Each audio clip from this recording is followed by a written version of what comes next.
Pablo Escobar a créé l'industrie de la cocaïne. Il a mis au point un réseau de distribution qui lui a permis d'amasser plusieurs millions de dollars. Sa survie dépendait de la terreur qu'il savait inspirer. Il a ainsi fait des choses abominables.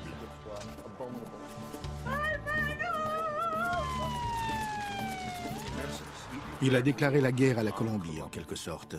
Et la Colombie lui a déclaré la guerre. Il était vindicatif et n'oubliait jamais un affront.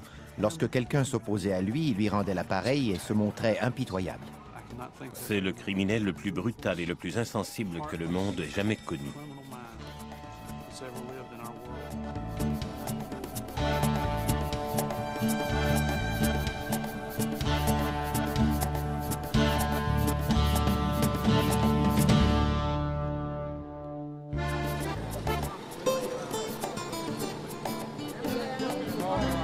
Au printemps 2002, une foule se rassemble devant une église de Medellín, en Colombie. Hermilda Escobar, la mère du narcotrafiquant le plus célèbre au monde, est venue assister à la messe.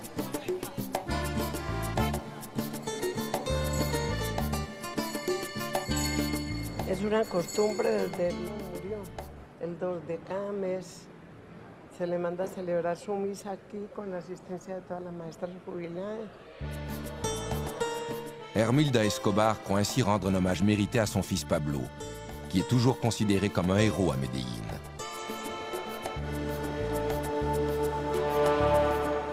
Pour le reste du monde, Pablo Escobar est l'un des criminels les plus dangereux de l'histoire. L'initiateur du trafic de la cocaïne, un pionnier dont l'héritage de violence et de corruption est toujours présent 10 ans après sa mort. Il a fait preuve d'une brutalité et d'une cruauté incomparables. Mais le terrorisme pratiqué par Escobar n'était pas nouveau en Colombie. Il existait bien avant sa naissance.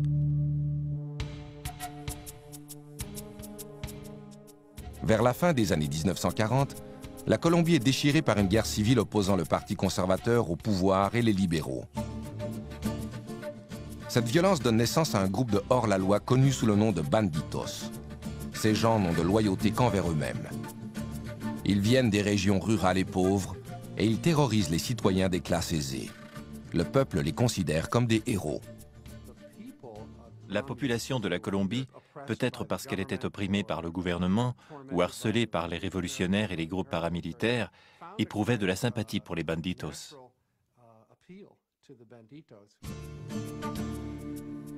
Ces hommes sont une source d'inspiration pour le jeune Pablo Emilio Escobar Gaviria. Pablo est né le 1er décembre 1949. Il est le troisième des 7 enfants d'Abel de Jesus et de Hermilda Escobar. La famille vit dans la communauté agricole de Rio Negro, à 40 km de la ville de Medellín. Le père est agriculteur et la mère est enseignante. Elle venait d'une famille peu fortunée, mais elle était instruite. Elle avait réussi à faire des études au coût de nombreux efforts et elle voulait partager ses connaissances avec les autres. Mon père était propriétaire et éleveur de bétail à Rio Negro. Ses employés et lui se levaient à 4 heures chaque matin pour traire les vaches afin de produire du fromage, du beurre et du lait qu'ils vendaient ensuite au village. Abel et Hermilda se marient le 4 mars 1946. Pablo naît 3 ans plus tard et il attire immédiatement l'attention de son entourage.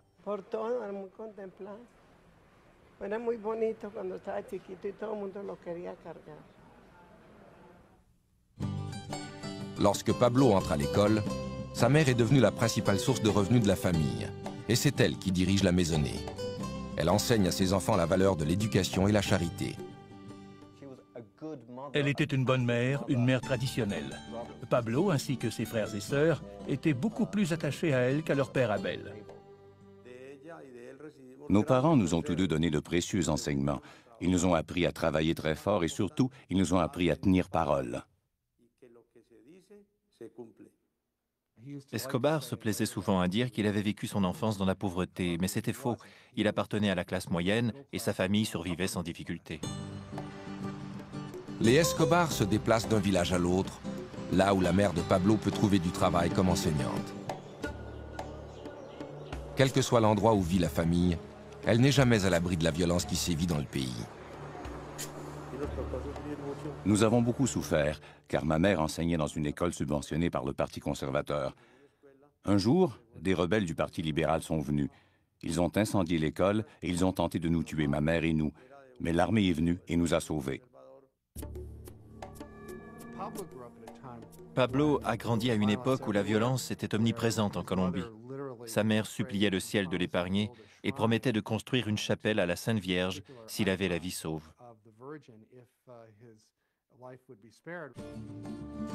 Comme la plupart des enfants colombiens, Pablo adore les récits relatant les exploits des banditos qui sillonnent le pays. Il admire leur indépendance et le fait qu'ils veillent sur les plus démunis. Il tente de suivre leur exemple. À l'école, certains de ses amis étaient plus pauvres que nous. Ma mère avait un crédit dans les commerces d'alimentation du quartier et Pablo l'utilisait pour offrir des aliments et des boissons aux enfants pendant la récréation. Le llevaba, metía entre la arepa, le sacaba el migajón a la arepa y echaba la carne o lo mejor que tuviera. Y se lo llevaba a un Cristo de limpias que yo tenía allá en la sala y le decía, pobrecito señor. En 1961, alors que Pablo a 12 ans, sa famille s'établit de façon permanente à Envigado, un village situé au sud de Medellín. Sa mère y ouvre une école primaire. L'année suivante, l'adolescent entreprend ses études secondaires à Medellín. Il se tient avec un groupe d'élèves qui appuient les politiques gauchistes et la révolution cubaine, survenue quelques années plus tôt. Pablo admire particulièrement la façon dont Fidel Castro a défié l'autorité et réussi à devenir le leader d'une nation.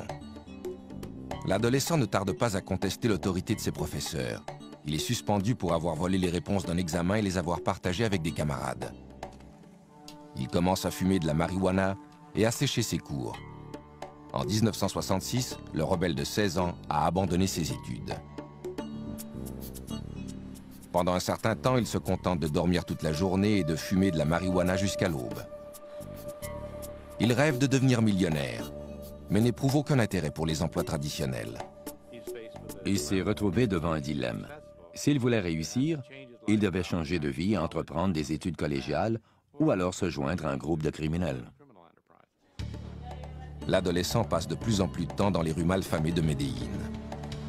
Cette ville est un repère de criminels et Pablo ne tarde pas à découvrir de nouvelles façons de gagner de l'argent rapidement. On a raconté que Pablo Escobar avait commencé par voler dans les cimetières des pierres tombales, dont il effaçait les inscriptions pour ensuite les revendre. Pablo se découvre un talent de leader. Il forme bientôt sa propre bande et perfectionne ses techniques criminelles. Il a réalisé que s'il volait des voitures, il pourrait en vendre les pièces sur les marchés d'occasion. Puis, il a fait un pas de plus et a pratiqué l'extorsion. Payez-moi et je ne volerai pas votre voiture. Pablo récompense ses complices en leur offrant les voitures qu'il a volées. À 21 ans, il compte déjà plusieurs supporters et leur nombre s'accroît sans cesse. En 1971, un riche propriétaire terrien nommé Diego Echavarria est victime d'un enlèvement. Son corps sera retrouvé plus tard, il a été torturé et étranglé. Echavarria n'était pas un personnage populaire à Medellín. C'était un riche industriel et beaucoup de pauvres gens le détestaient. L'affaire ne sera jamais éclaircie, mais Escobar s'empresse de revendiquer le meurtre. Cet incident a démontré qu'il ne craignait pas de s'opposer aux échelons supérieurs de la société de Medellín.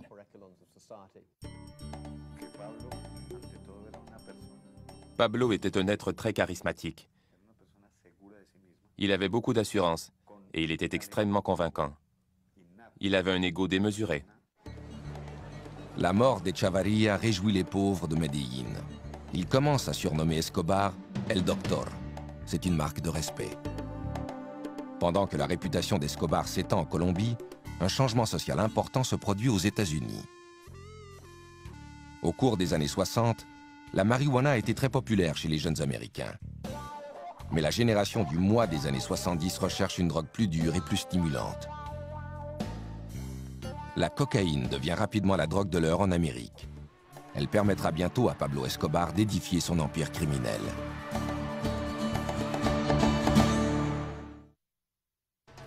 En 1972, à 22 ans, Pablo Escobar est déjà devenu un des criminels les plus redoutés de Medellín en Colombie. Il a volé des voitures, il a fait de la contrebande et il a même revendiqué le meurtre d'un riche propriétaire terrien. Il est maintenant prêt à étendre ses activités au-delà de Medellín. La cocaïne, extraite des feuilles du coca, que l'on trouve en abondance en Colombie, devient rapidement une drogue très populaire aux États-Unis.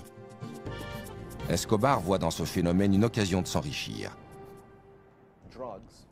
La marijuana et ensuite la cocaïne offraient aux jeunes l'occasion de s'enrichir rapidement. Ils étaient tous obsédés par l'idée de gagner beaucoup d'argent en peu de temps. Pourquoi passer 20 ou 30 ans de sa vie à gagner à peine de quoi vivre quand on peut obtenir $1 million du jour au lendemain? Ce genre de commerce est récent et relativement peu organisé lorsqu'Escobar commence à agir comme intermédiaire. Il achète de la cocaïne aux producteurs et la remet aux trafiquants qui l'expédient aux États-Unis. Escobar n'éprouve aucun scrupule à tuer et à torturer les gens, ce qui lui donne une longueur d'avance sur les autres trafiquants. Lorsqu'il entend parler d'une affaire lucrative, il s'en empare aussitôt. Il laissait toujours savoir à son entourage qu'il n'hésiterait pas une seconde à détruire quiconque lui mettrait des bâtons dans les roues ou menacerait la réussite de ses activités. S'il n'obtenait pas ce qu'il voulait, il faisait tuer les gens, et ça ne troublait pas son sommeil. Pablo Escobar se retrouve bientôt à la tête de l'industrie de la cocaïne en Colombie. Maintenant qu'il s'est imposé dans le milieu de la drogue, il peut obtenir tout ce qu'il veut, en particulier l'argent et le sexe. Il a toujours aimé la compagnie des adolescentes. À 25 ans, il apprend qu'une de ses petites amies est enceinte. En mars 1976, Pablo épouse une jeune fille de 15 ans, Maria Victoria Henao Vallejo. Leur fils, Juan Pablo, naît le mois suivant. 3 ans et demi plus tard, le couple aura une fille, Manuela. Il a dit à ma mère qu'il était très heureux et fier d'être le premier de la famille à lui donner un petit-fils. Il pensait et se comportait comme un criminel. Mais il aimait beaucoup sa famille. Il se montrait respectueux envers sa mère. Il veillait sur ses frères et sa femme et ses enfants étaient tout pour lui. Ce n'était pas un bon père au sens traditionnel du terme. Il trompait ouvertement sa femme et il avait des maîtresses partout où il allait. Mais en même temps, il se voyait comme un chef de famille, un père aimant. Et il éprouvait une véritable affection pour sa femme et ses enfants. Le trafic de stupéfiants d'Escobar progresse si rapidement en Amérique du Sud qu'il commence bientôt à expédier lui-même la drogue aux États-Unis. Un de ses associés, Carlos Leder, met au point un système de contrebande innovateur. Il a eu l'idée d'organiser un réseau de transport pour la cocaïne. Il a établi un point de transbordement dans un îlot des Bahamas. Il y a fait aménager des pistes d'atterrissage, des postes de ravitaillement et un hôtel offrant toutes les commodités. Pablo s'assure qu'aucun narcotrafiquant n'expédie de cocaïne hors de la Colombie sans son autorisation. Il exige une commission de 35% sur chaque cargaison et garantit son arrivée à destination sans encombre. Grâce aux sommes d'argent de plus en plus importantes qui lui sont versées, il construit ses propres laboratoires de transformation de la cocaïne. À l'été 1976, Escobar et 3 autres narcotrafiquants forment ce qui deviendra le cartel de Medellín. Le cartel avait une infrastructure à une époque où personne n'en avait. Pour expédier la cocaïne, il fallait des avions et un réseau de distribution. Ils avaient une entreprise qui prenait sa source dans la jungle et s'étendait jusqu'au coin de rue des villes américaines. À 29 ans, Pablo Escobar est le chef incontesté du groupe. Il offre des pots de vin à des juges, à des politiciens et à des policiers pour permettre à son entreprise de prospérer. Il a recours à l'intimidation et à la violence chaque fois que c'est nécessaire. Le mot d'ordre qui régit ses activités est « plata o plomo », l'argent ou le plomb. Tu acceptes l'argent ou tu meurs. Et dans presque tous les cas, plata o plomo, les gens choisissaient l'argent. C'est le propre de la nature humaine. Escobar consacre toutes ses énergies à son empire. Contrairement à ceux qui travaillent pour lui, il consomme rarement la poudre blanche dont il fait le commerce. Il avait la réputation de consommer très peu de cocaïne. Il avait tendance à traiter avec mépris les gens qui avaient une dépendance à cette drogue. En 1979, le cartel de Medellín contrôle plus de 80% de l'industrie américaine de la cocaïne, évaluée à plusieurs milliards de dollars. Pablo Escobar est maintenant un homme très riche. Il se fait construire une propriété de 63 millions de dollars, appelée Hacienda Los Napoles, à 130 km à l'est de Medellín. Le petit avion qui a été utilisé pour expédier sa première cargaison de cocaïne est exhibé fièrement à l'entrée du domaine de 3000 hectares. L'immense propriété comprend 20 lacs artificiels, une piste d'atterrissage, un héliport, 6 piscines et un jardin zoologique peuplé d'animaux exotiques. Il ne savait pas quoi faire avec son argent, alors il a aménagé un immense jardin zoologique peuplé de centaines d'animaux comme des éléphants, des rhinocéros et des girafes. Pablo a fait des efforts pour partager son opulence avec le peuple. Les gens venaient en autobus de Medellín pour visiter sa propriété. Conscient que sa réputation de criminel grandit, Escobar commence à se comparer à d'autres hors-la-loi légendaires. Il achète une berline criblée de balles des années 30 et affirme qu'elle a appartenu à Bonnie et Clyde. Il lui arrive même parfois de se costumer comme son héros, le révolutionnaire mexicain Pancho Villa. Pablo était fasciné par ce rebelle latino qui avait osé s'attaquer aux Nord-Américains.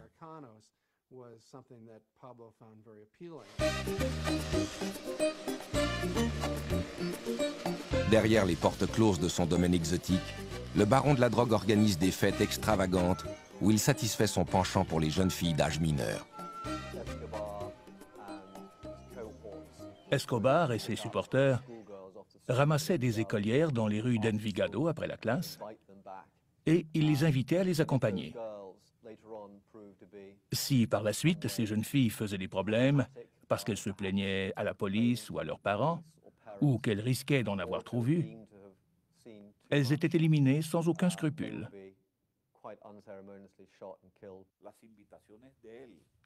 L'élite de la société colombienne attendait avec impatience ces invitations, car Pablo était considéré comme le meilleur hôte d'Amérique latine. Ces réceptions étaient de véritables orgies où les invités étaient assurés de trouver de très belles femmes et des alcools de choix.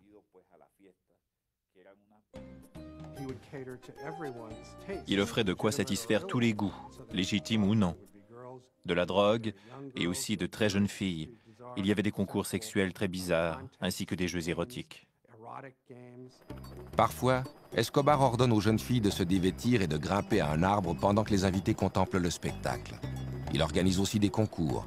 La jeune fille qui court le plus vite repart avec une voiture toute neuve. La femme de Pablo, Maria, connaît l'existence de ces rencontres à caractère sexuel, mais elle accepte de fermer les yeux afin de rester mariée à l'un des hommes les plus riches de la Colombie. De plus, Pablo est un père dévoué à ses enfants. Un jour, alors que Manuela avait 2 ans, son garde du corps lui a offert de la porter, de la changer et de partager avec lui les tâches quotidiennes. Pablo a refusé tout net. Il a dit que le jour où il ne pourrait plus s'occuper de son enfant, il ne serait plus Pablo Escobar. Escobar veut être considéré comme un grand homme. Il distribue plusieurs millions de dollars pour venir en aide aux pauvres. Il construit des routes, des terrains de soccer et même un complexe de logements sociaux, le Barrio Pablo Escobar. Pablo n'aimait pas voir souffrir les gens. Il croyait que tous les pauvres devaient vivre dans la dignité et avoir des écoles et des églises bien à eux. Il voulait leur offrir une vie convenable. En réalité, Escobar rêvait d'être un Robin des Bois. Il voulait que la population l'appuie. Il voulait devenir le héros de la classe ouvrière et des paysans. Désireux d'améliorer son image, Escobar se présente au Congrès colombien en 1982. Il était tout puissant dans le milieu criminel. Il a commencé à chercher des moyens de légitimer son industrie tout en augmentant son pouvoir personnel. Le criminel de 32 ans est élu substitut au Congrès, ce qui lui permet de remplacer un membre durant son absence. Escobar considère cette nomination comme une preuve de l'affection que lui porte son peuple. Il ne pensait pas être tellement différent des autres politiciens, dont plusieurs acceptaient déjà son argent. Il ne croyait pas être pire que certains d'entre eux.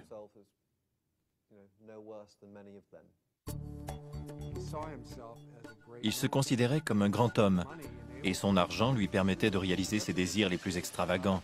Après avoir rêvé d'un parc d'animaux exotiques et de très jeunes filles, il a rêvé de devenir président de la Colombie. Escobar ne tarde pas à découvrir que sa popularité ne s'étend pas jusqu'à la capitale du pays, Bogota. Le candidat présidentiel Luis Galán dénonce les liens qu'Escobar entretient avec le trafic de la cocaïne. Et le ministre de la Justice, Rodrigo Lara Bonilla, entreprend de mettre un terme aux contributions électorales liées au commerce de la drogue. En janvier 1984, Escobar est expulsé du Congrès. Sa carrière politique est terminée, mais il n'a pas l'intention de s'éclipser discrètement. 3 mois plus tard, il fait assassiner Bonilla. Ce meurtre a été commis selon la tradition du cartel. 2 hommes, dont l'un était armé d'une mitraillette, sont arrivés à motocyclette. La moto s'est approchée de la limousine de Rodrigo Lara Bonilla, qui était immobilisé à un feu de circulation. Le type assis à l'arrière a sorti son arme, il a fracassé la glace de la voiture et lui a fait exploser le crâne. Les gens ont réalisé que cet homme venait de tuer un membre du cabinet. L'assassinat de Bonilla a été une étape importante dans l'escalade du terrorisme exercé par Escobar pour obliger la Colombie à se soumettre. Pendant que la Colombie combat le terrorisme financé par les narcotrafiquants, les États-Unis entreprennent leur propre guerre contre les stupéfiants.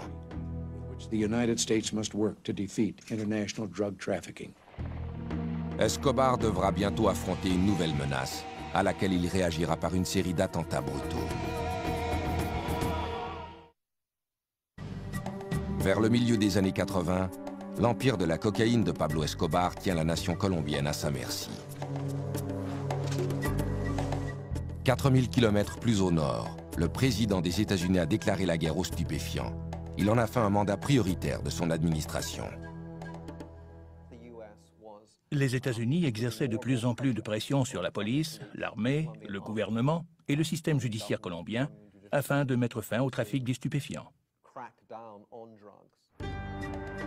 Le gouvernement colombien accepte de laisser les États-Unis extrader les trafiquants qui expédient de la drogue en Amérique.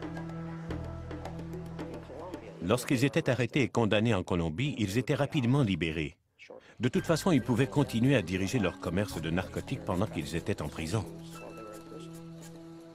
Ils savaient qu'ils ne seraient pas traités de la même façon aux États-Unis. S'ils comparaissaient devant un tribunal américain, ils auraient un procès, ils seraient condamnés et ils croupiraient dans une vraie prison. Ce serait alors la fin de leur entreprise.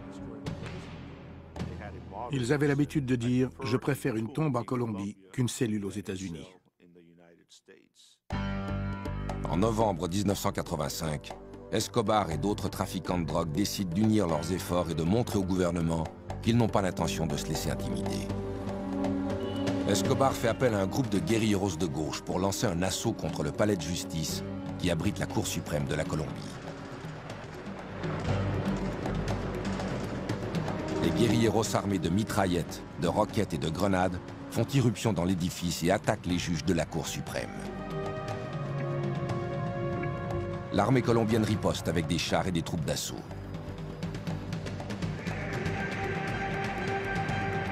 Au cours du siège, qui dure toute une journée, 97 personnes sont tuées, dont 11 des 24 juges de la Cour suprême.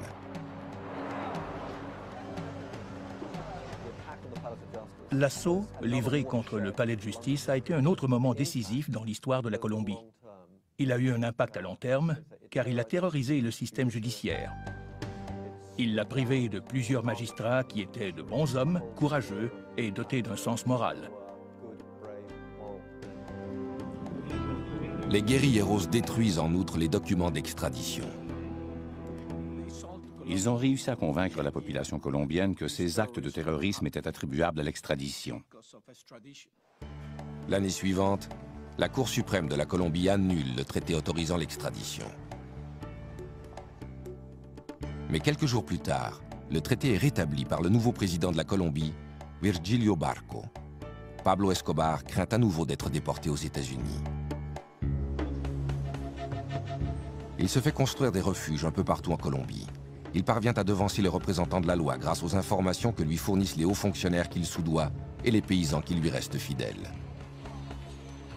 Ils alertaient Escobar aussitôt qu'ils apercevaient un hélicoptère ou qu'ils voyaient s'approcher un véhicule de police, ce qui lui donnait tout le temps voulu pour prendre la fuite.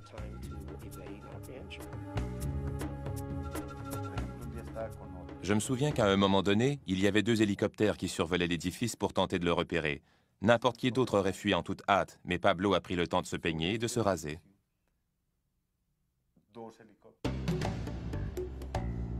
En 1989, alors qu'il est en fuite depuis plus de 3 ans, Escobar tente de conclure une entente avec le gouvernement colombien. Il accepte de se livrer aux autorités à une condition, celle de ne pas être extradé en Amérique. Le gouvernement refuse. Pablo n'apprécie pas cette réponse. Le 18 août, le candidat favori de la campagne présidentielle, Luis Galán, doit prononcer un discours à l'occasion d'une assemblée électorale. Luis Carlos Galán était en quelque sorte le John F. Kennedy de la Colombie. Le peuple l'aimait beaucoup. Il était opposé à la drogue et favorable à l'extradition. Et l'extradition était un sujet de préoccupation constant pour Escobar. Au moment où Galán va prendre la parole, il est abattu par un des tueurs d'Escobar. Cet assassinat bouleverse toute la nation. Les Colombiens ont réagi comme la population des États-Unis l'aurait fait. Un candidat présidentiel très populaire avait été abattu et ils savaient qui était responsable de ce meurtre. Ils ont commencé à considérer cet individu non seulement comme un criminel ou un hors-la-loi, mais aussi comme un ennemi de l'État. Mais Escobar n'en a pas terminé avec le terrorisme. 3 mois plus tard, le 27 novembre, il fait placer une bombe dans un avion de la compagnie Avianca. Le successeur de Luis Galán, le candidat présidentiel César Gaviria, doit voyager à bord de cet appareil. 3 minutes après le décollage de Bogota, l'avion explose, tuant les 107 personnes qui se trouvent à bord.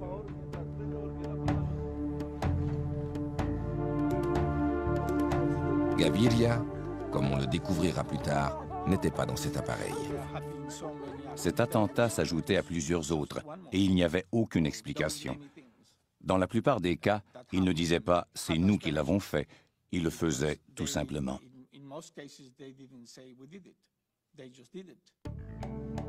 Pablo Escobar était peut-être un monstre de plusieurs façons, mais il n'était pas stupide et il n'était pas fou. Il ne faisait jamais rien sans raison.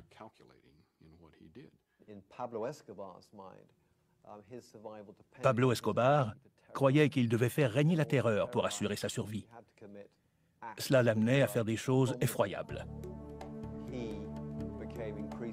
Il en est venu à ne plus accorder aucune importance à la valeur d'une vie humaine. À la fin de la décennie, Pablo Escobar a créé un climat de violence qui déchire la Colombie. Seulement à Medellín, plus de 200 meurtres sont commis chaque fin de semaine. Pendant ce temps, l'empire des narcotiques d'Escobar continue de prospérer. En 1990, le magazine Forbes rapporte que le narcoterroriste de 40 ans est l'un des hommes les plus riches au monde. Sa fortune est évaluée à 3 milliards de dollars. Mais son nom fait aussi partie d'une autre liste, celle des narcotrafiquants les plus recherchés par les États-Unis. Pablo Escobar devra bientôt affronter une unité militaire d'élite créée dans le seul but de le traquer.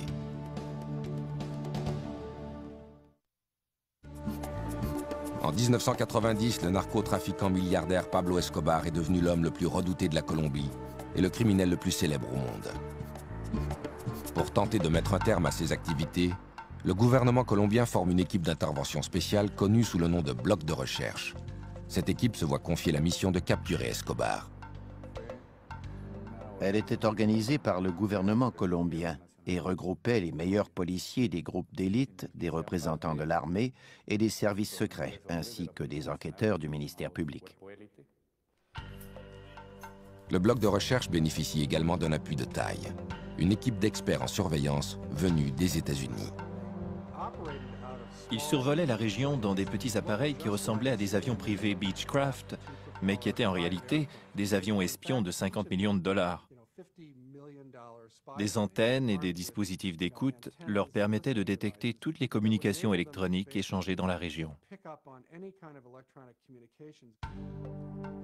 L'équipe de surveillance est souvent horrifiée par la brutalité d'Escobar, qui se manifeste même pendant ses appels téléphoniques à sa famille. Au cours d'une conversation qui a été interceptée, il parlait à sa femme et il lui disait combien il l'aimait, pendant qu'à l'arrière, on entendait un individu hurler. Il essayait sans succès de couvrir le combiné, et il criait « Mettez-lui quelque chose sur la bouche ». Puis il continuait de dire à sa femme combien elle lui manquait. Escobar ne reste jamais longtemps au même endroit. Mais lorsque la police colombienne et le bloc de recherche tuent certains de ses associés, le baron de la drogue comprend qu'il ne pourra leur échapper indéfiniment. Il élabore alors un plan. 3 semaines après l'entrée en fonction du nouveau président César Gaviria, en août 1990, les acolytes d'Escobar kidnappent des membres de certaines familles fortunées de la Colombie. Pablo espère que ces familles exigeront que le gouvernement mette fin à l'extradition, ce qui lui éviterait d'être envoyé aux États-Unis pour y subir son procès. Il a enlevé des enfants et menacé de les tuer. Il espérait que certains membres en vue de ces familles, qui avaient déjà été présidents ou leaders politiques, fassent pression sur le gouvernement pour que leurs héritiers puissent être libérés sains et saufs. Le stratagème d'Escobar porte fruit. Pour mettre fin aux enlèvements, le gouvernement déclare l'extradition illégale. Assuré désormais de ne plus être extradé aux États-Unis, Escobar se rend aux autorités le 19 juin 1991. Il a conclu une entente avec César Gaviria, la plus avantageuse de tous les temps pour un criminel. Il a accepté de reconnaître sa culpabilité à un crime relativement mineur. En échange de cet aveu, tous les crimes qu'il avait commis par le passé lui seraient pardonnés. Nous avons tenté de lui démontrer que s'il décidait d'avouer certains crimes, il allait se retrouver en prison, en sécurité. Nous avons sous-estimé le degré de corruption et d'intimidation dont Escobar était capable. Le gouvernement colombien et César Gaviria ont fait la manchette des quotidiens américains en annonçant qu'ils avaient arrêté Pablo Escobar. Ils n'ont cependant pas précisé que la prison avait été construite selon les spécifications d'Escobar et qu'il avait lui-même choisi ses gardiens ainsi que les prisonniers qui allaient l'accompagner. La prison, appelée la cathédrale, est construite à flanc de montagne, dans le paysage verdoyant d'Envigado, à proximité des amis et de la famille d'Escobar. À son arrivée, le complexe ressemble davantage à un club sportif qu'à une prison. Il y a fait aménager un terrain de soccer et il a fait construire une discothèque où il accueillait des amis et des femmes pour faire la fête. C'était une farce monumentale. Le plus incroyable, c'est que la police nationale colombienne, dont faisait partie le bloc de recherche du colonel Martinez, n'était pas autorisée à s'approcher à moins de 20 km de la prison. Escobar va et vient comme il l'entend. Il assiste à des matchs de soccer à Medellín et fréquente les boîtes de nuit d'Envigado. La femme et les enfants d'Escobar lui rendent visite régulièrement. La cathédrale leur offre tous les conforts du foyer, y compris une maisonnette construite expressément pour sa fille de 11 ans, Manuela. La sentence d'emprisonnement prononcée contre Escobar est une plaisanterie. Mais le gouvernement a réussi à rassurer la population. Il lui a donné ce qu'elle réclame, la fin de la terreur. Jusqu'à un certain point, Gaviria a réalisé le vœu le plus cher des Colombiens en mettant un terme à ce cycle de violence. Pendant toute son incarcération, Escobar continue de diriger son entreprise de trafic de cocaïne évaluée à plusieurs milliards de dollars. Et il est plus impitoyable que jamais. Il a entendu dire que des membres du cartel de Medellín profitaient du fait qu'il n'était pas constamment en liberté pour le voler. Escobar fait amener ses hommes à la prison. Il les torture en leur perforant les genoux et en leur arrachant les ongles, puis il les tue. Cette fois, Escobar est allé trop loin. Quand la nouvelle de ces meurtres brutaux se répand, les autorités gouvernementales ne peuvent plus ignorer les gestes posés par Escobar. Le 22 juillet 1992, le président Gaviria ordonne qu'Escobar soit transféré à une véritable prison. Mais Pablo soudoie une patrouille de soldats et prend la fuite. Il y avait une blague qui circulait en Colombie. Combien faut-il de soldats colombiens pour faire sortir Escobar de prison? La réponse était un seul pour ouvrir les portes et 5000 pour le regarder sortir. Escobar est maintenant libre, mais il a des ennemis partout et de moins en moins d'endroits où se réfugier.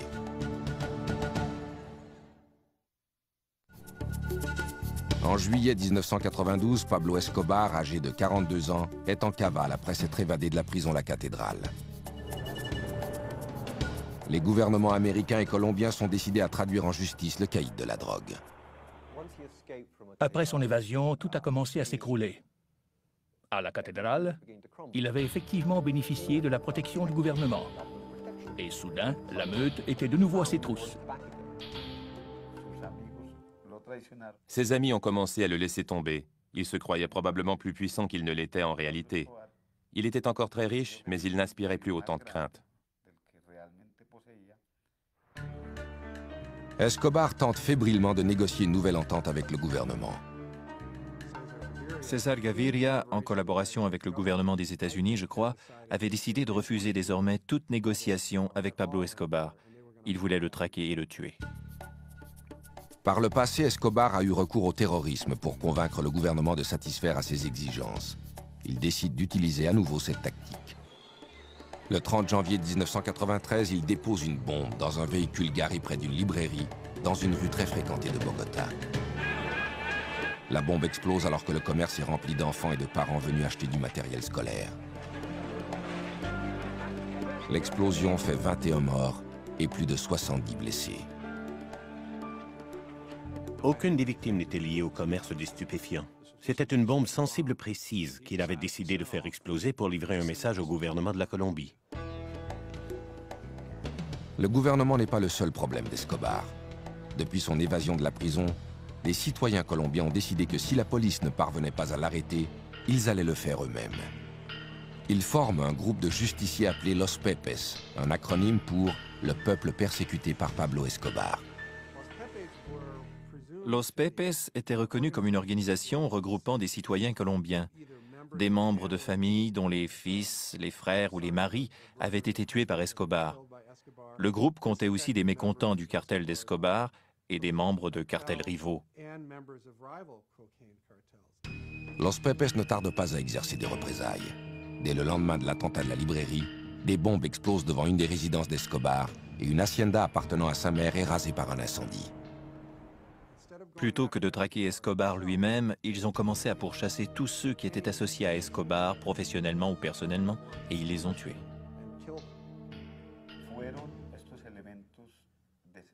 Pablo a commencé à douter de sa propre sécurité. Ils ont nui à ses gains financiers, ils ont touché ses proches. Et surtout, ils ont miné son moral en attaquant les symboles qui lui tenaient le plus à cœur. Ils ont utilisé contre lui ses propres techniques. Ils ont traqué sa famille et tué beaucoup de gens. Ils ont brûlé des ranchs et tué ses chevaux évalués à plusieurs millions de dollars. L'ennemi numéro 1 de la Colombie se fait rendre la monnaie de sa pièce. De moins en moins de gens étaient prêts à lui venir en aide pour lui permettre de déjouer les autorités. Par conséquent, il devait se déplacer de plus en plus fréquemment d'une cachette à l'autre. Je pense qu'il s'est rendu compte que plus personne ne voulait l'aider, qu'il n'avait plus de temps, plus de refuge, et que la chance l'avait abandonné. Escobar tente de faire sortir sa famille du pays, mais les autorités lui refusent ce privilège. La dernière chose que souhaitait la Colombie, c'était que la famille d'Escobar disparaisse à ce moment précis. Elle savait que si ses proches restaient au pays, il allait constamment s'inquiéter de leur sort, car il savait que les Pepes allaient les tuer dès qu'ils en auraient l'occasion. Sa famille était son talon d'Achille. Il voulait la faire sortir du pays et la mettre à l'abri dans un endroit sûr où il n'aurait plus à s'inquiéter de son sort. Il aurait ainsi pu se consacrer librement à la guerre qu'il livrait au gouvernement de la Colombie. À l'automne 1993, le cartel de Medellín est démantelé. Mais c'est la famille d'Escobar qui occupe toutes ses pensées. Il ne l'a pas vue depuis 1 an et elle lui manque beaucoup. Le 1er décembre, Pablo célèbre son 44e anniversaire. Il sait qu'il est sous surveillance constante et il limite ses appels téléphoniques au minimum pour éviter qu'il ne soit retracé. Le lendemain de son anniversaire, il téléphone à sa famille. Nous attendions depuis 24 heures l'appel qu'Escobar allait sans doute faire à son fils Juan Pablo. Cette fois, la conversation a duré 5 minutes, assez longtemps pour que nous puissions le localiser. Le bloc de recherche découvre que l'appel provient d'une maison de Los Olivos, un quartier de la classe moyenne de Medellín. J'ai vu Pablo Escobar qui parlait au téléphone. À ce moment précis, nous avons échangé un regard et il a raccroché. Le lieutenant Martinez demande des renforts et les membres du bloc de recherche cernent la maison. Escobar est pris au piège.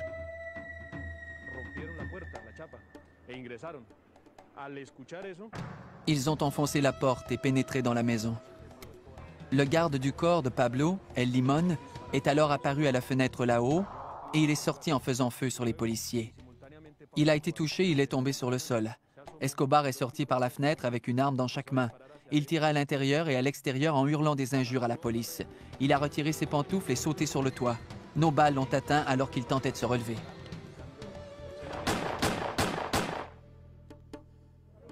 Escobar est atteint de 3 balles, dont une à la tête. Il meurt sur le coup. Finalement, il est mort comme n'importe quel malfaiteur. Cet homme, reconnu comme le pire criminel au monde, le narcotrafiquant le plus redouté de la planète, est mort comme le commun des mortels. Le 3 décembre 1993, des milliers de Colombiens envahissent les rues de Medellín pour les funérailles de Pablo Escobar. Certains sont venus pour célébrer sa disparition. D'autres pleurent la mort du Robin des Bois de Medellín. Le dernier et le plus impitoyable des banditos n'est plus.